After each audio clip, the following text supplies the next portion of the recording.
Hey everyone and welcome back. So in today's video I'm going to be installing these two black X series AEM volts and boost gauges here to my Mazda Rx7 FD, as you can just about see behind me. Now I've never installed these gauges before, but I'm going to give it a go today. I've done a little research, so I've got an idea of how to do it. It's just a case of trying it. What I'm going to do now quick for you guys is just show you what contents you receive with these gauges, so you get an idea of what you get if you're thinking of purchasing these gauges yourself. And then what I'll do is I'll start wiring everything up on the table, get everything into the RX7 behind me, and then it's that moment of truth at the end of trying the ignition, and hopefully we have life in the gauges. So I hope you enjoyed this video, and yeah, let's crack on. Right, okay, so that is all of the contents out of both these boxes. So the right hand side here, as you can see, is what you receive with the boost gauge. The left hand side is what you receive with the volts gauge.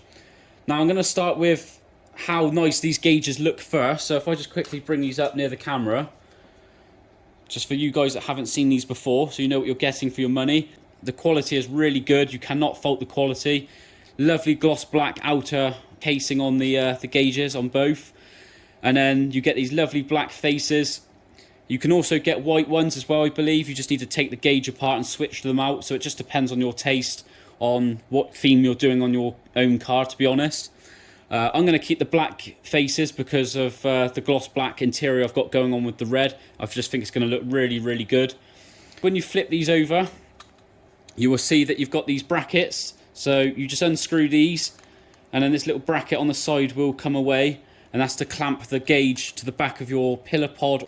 And then as you can see, you've just got this one connector on each gauge, which, as you can see here, you get some wiring looms. So one of those ends will plug directly in the back of these gauges. So we'll start with the volt side, because there's a lot less going on, as you can see. So you receive this wiring loom, as I was just saying. So this end here just directly plugs in the back of this volts gauge, as you can see, like so.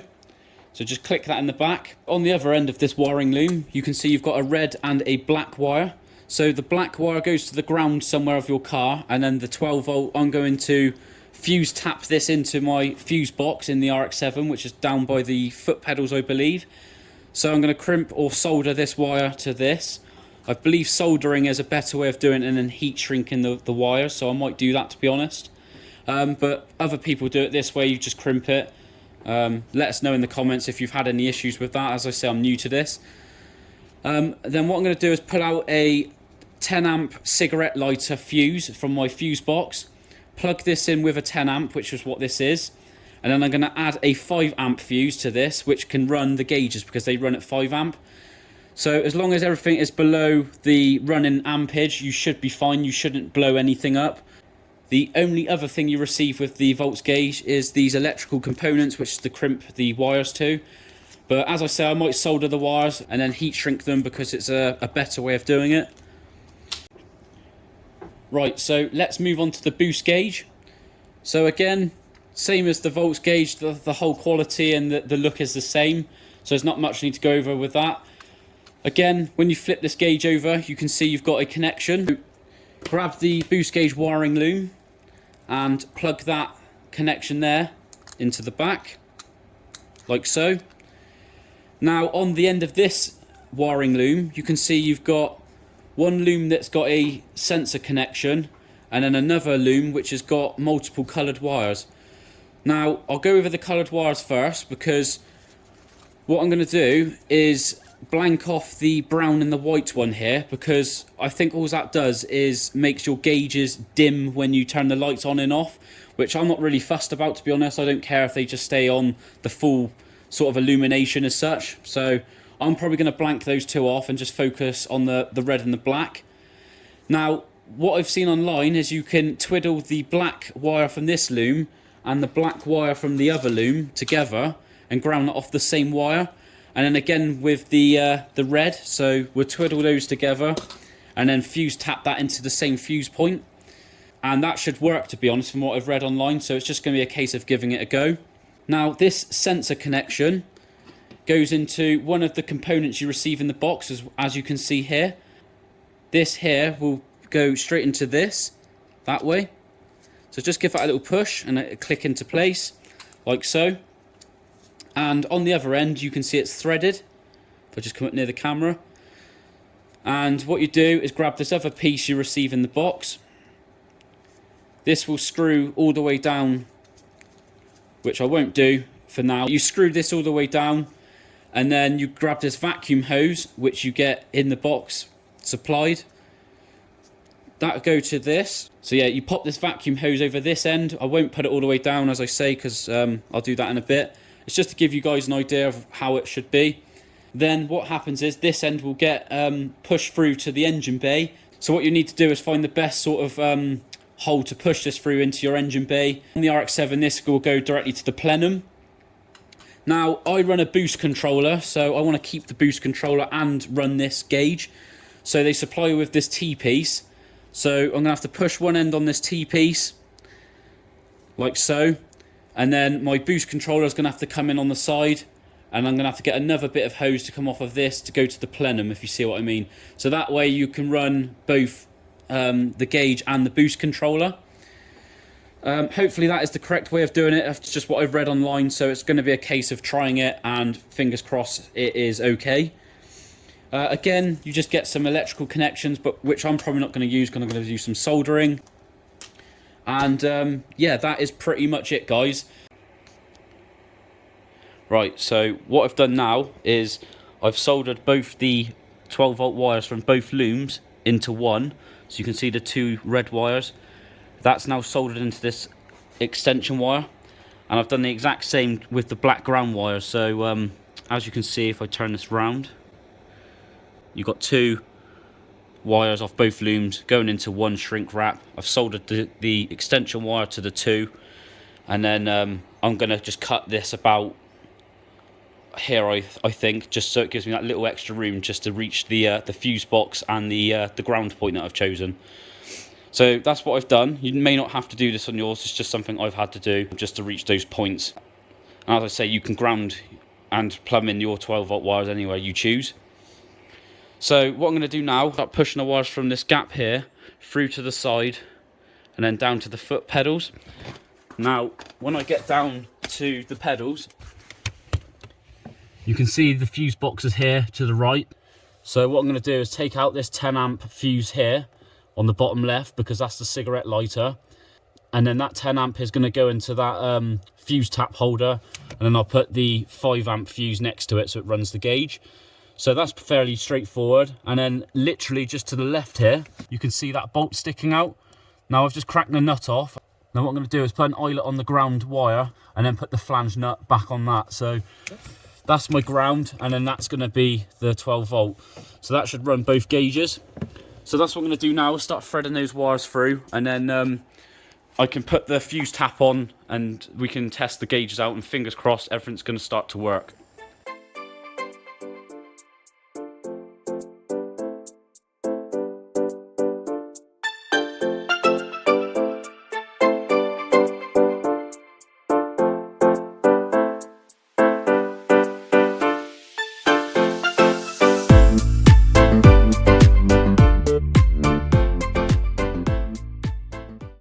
I'm just going to explain something quick. So as you can see in my interior, I've got all my speedometer ripped out and all this whole section pretty much gone. Now you don't have to do this, it's just something I've taken off because I had a load of extra wires that I didn't need. I also ran a turbo timer, which I didn't want to run on the car because that can flood the RX-7s really easy, so I wanted that ripped out immediately. It's just something that's been on the car since I've owned it. So yeah, I've just taken everything out. I've gone through all the wires that I don't need and pulled them out. Also, whilst doing this job, I've got a lot more room now to work to thread the wires in the correct places. Now, whilst I'm here, this is the boost sensor you get in the AEM package. So that is the boost hose from my old gauge. So I'm lucky enough to be able to use this. But if you need to do the install yourself, if you go back under to the pedals on the RX7, you can see at the top here, so right at the top of the driver's side pedal, that is the boost hose. Now just push your vacuum hose through that hole, and then that should come through into the engine bay.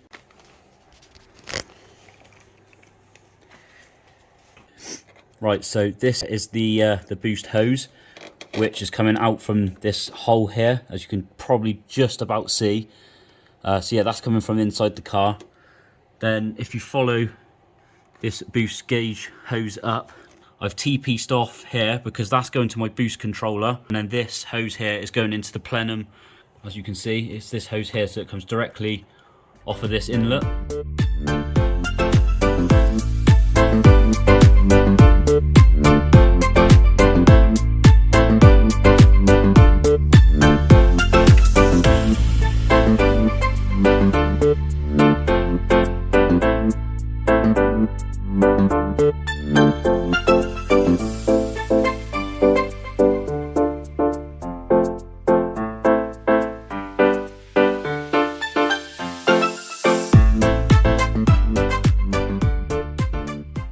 Right, so I've got the volts connection just here, ready to go into the gauge, and the same with the boost.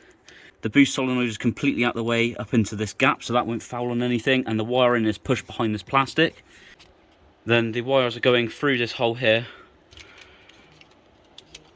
up underneath, then back up on itself around here, because there's a bit of plastic trim that hides all this, and then straight down into the wiring loom to the side there. So I can tidy all this up in a minute. So what I'm going to do now is put the ground wire on that nut at the back there, as I was saying, and then I'm going to start crimping the fuse tap to the red wire. Then we can finally test these gauges out. Go around the back of that pedal at the top so it doesn't catch on anything. Just try and grab the wire, pull that through.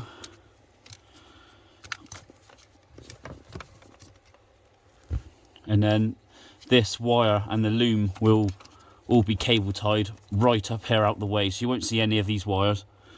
And yeah, now it's just a case of putting this eyelet here on that stud at the back there. It's going to be quite fiddly.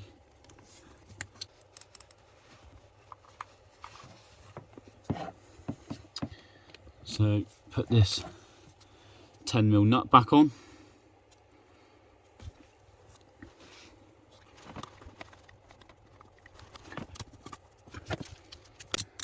Then just use a 10mm socket or a spanner just to nip that flange nut up at the back there. But now when I pull this wire, that will go up out the way behind the pedal, so it's not fouling on anything.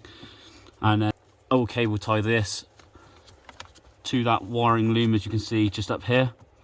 So this will be completely out the way, and yeah, it should be a nice tidy job. So what I'm going to do now is pull this fuse out and then crimp the fuse tap to the red wire.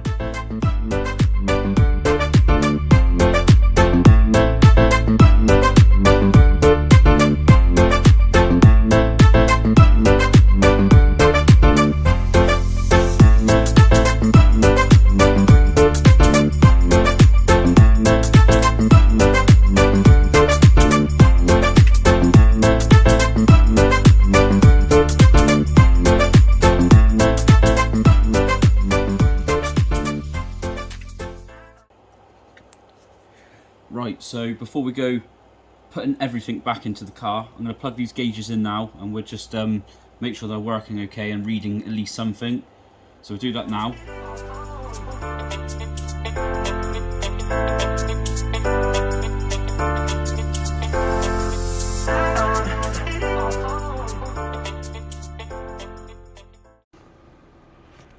Right, I'm just going to place this up there for now because I need to screw all this back in properly.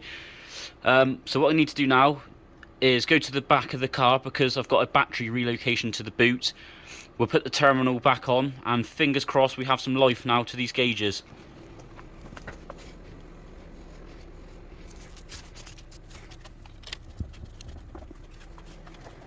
Moment of truth, hopefully we get some life to these gauges. Now, I'm probably expecting the boost to read 0 or something different because the car's not going to be started up today. I will get choked out with fumes if I start this up in this garage with the door down. And unfortunately, it's absolutely hammering down with rain outside, so I can't even take the car outside to start it up. The volt should read something. It probably will be a bit low because I've had the car off for a while, and I've got my Gredi Profect boost controller just down here. So let's put the ignition on and see what we get. Right, so as predicted, I'm getting low voltage reading, which is probably about right. It's enough to start the car. Now I'm guessing that's just because the boost sensor is reading 0, because the boost controller down here is reading exactly the same. So I'd imagine once I've started the car up, this should sort itself out and start reading what the sensor is, and all should be good. So now it's a case of putting all this cluster back together, and then once I do get a day where I can drive the car, I will start this up and give it a good test run and make sure everything's reading correct.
Right, so that is everything put back together now. That was an absolute nightmare, to be honest, but it's done.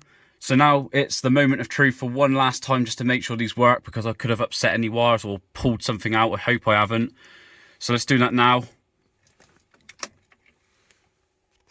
And as you can see, the volts is reading and the boost gauge is on, but as we were saying earlier, this will be reading the sensor, but there's no boost to sense. So when I start the car up, this will start to read something. And then just down here, as you can see, my Gredi Profec is reading as well. So yeah, everything's working as it should. I'm really happy with that. That's the first time I've done this. So I hope I've helped someone out how to wire up a volts and boost gauge to your RX7 or any other car here. And yeah, keep an eye on the channel for the next ones. Thanks for watching.